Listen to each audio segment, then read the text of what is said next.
കേരളത്തിൽ പടിഞ്ഞാറോട്ടൊഴുകുന്ന നദികളുടെ എണ്ണം എത്ര? കേരളത്തിൽ പടിഞ്ഞാറോട്ടൊഴുകുന്ന നദികളുടെ എണ്ണം എത്ര? 41. കേരളത്തിലെ ഏറ്റവും നീളം കൂടിയ നദി ഏത്? കേരളത്തിലെ ഏറ്റവും നീളം കൂടിയ നദി ഏത്? പെരിയാർ.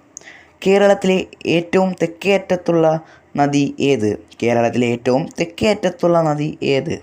നെയ്യാർ. കേരളത്തിലെ ഏറ്റവും വലിയ ശുദ്ധജല തടാകം ഏത്? കേരളത്തിലെ ഏറ്റവും വലിയ ശുദ്ധജല തടാകം ഏത്? ശാസ്താംകോട്ട കായൽ. കേരളത്തിലെ ആകെ കായലുകളുടെ എണ്ണം എത്ര?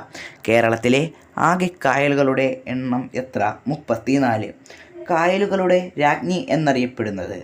കായലുകളുടെ രാജ്ഞി എന്നറിയപ്പെടുന്നത് ശാസ്താംകോട്ട കായൽ.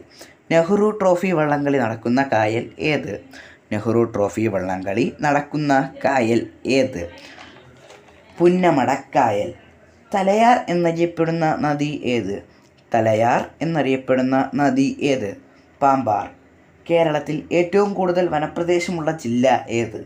കേരളത്തിൽ ഏറ്റവും കൂടുതൽ വനപ്രദേശമുള്ള ജില്ല ഏത്? ഇടുക്കി. കേരളത്തിൽ ചന്ദനക്കാടുകൾ കാണപ്പെടുന്ന പ്രദേശം ഏത്? കേരളത്തിൽ ചന്ദനക്കാടുകൾ കാണപ്പെടുന്ന പ്രദേശം ഏത്? മറയൂർ.